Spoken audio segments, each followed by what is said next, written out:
Hi everyone, welcome to the video on Java environment setup needed for REST web services of Spring Boot development.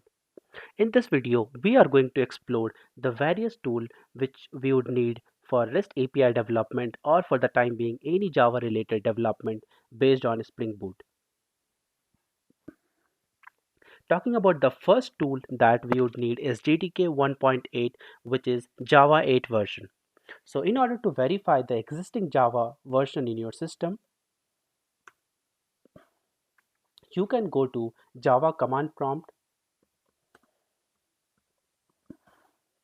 and type java version. This will give you the version of Java you have in your system. For me, it is 1.8.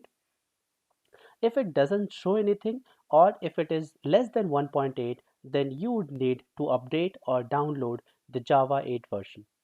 In order to do that, just go to Google and search for Java 8 download. Then you will get the second link from oracle.com. If you go there, you will get the various links available for different systems like Linux, Mac, Solaris, and Windows.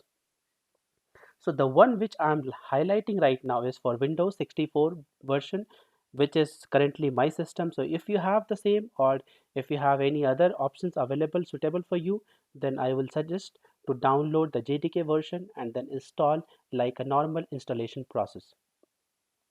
Once you do that, then you will get the Java folder created under your program file, and there will be two folders available. One is for JDK, another is for JRE.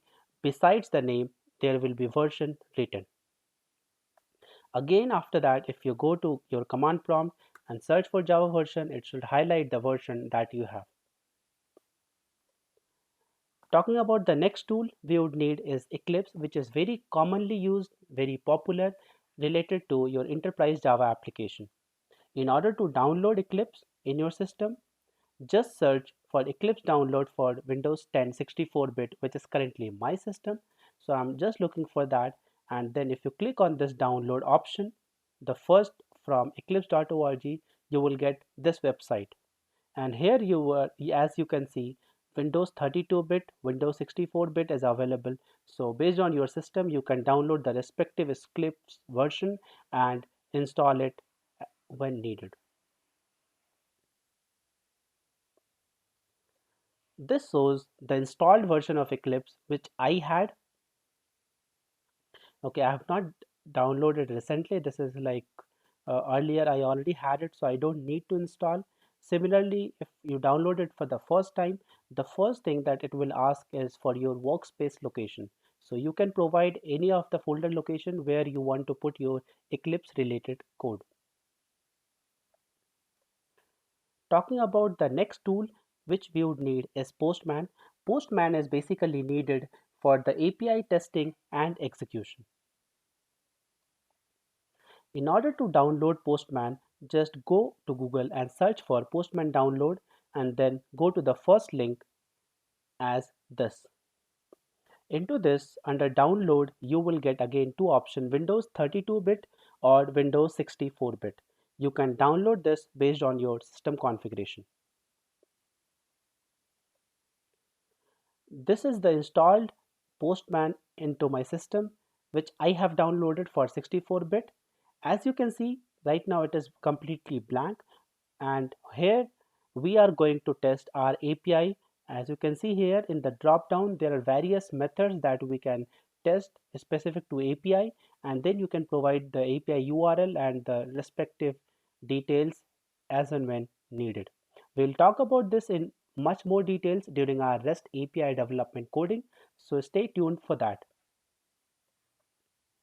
The next thing we would need is Tomcat and S2 database. Both of them is embedded in our case.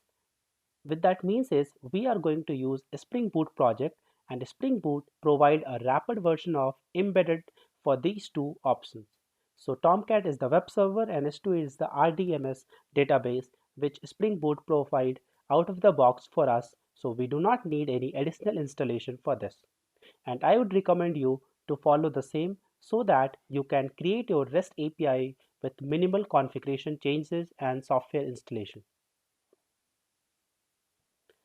In the next video, I'm going to describe you and show you the full-fledged REST API development, which will actually clear a lot of your doubt in terms of how these tools are utilized and how you can explore these options. Thank you for watching. Stay tuned for more videos and please like, comment and subscribe. This video is from Java Tech Booster.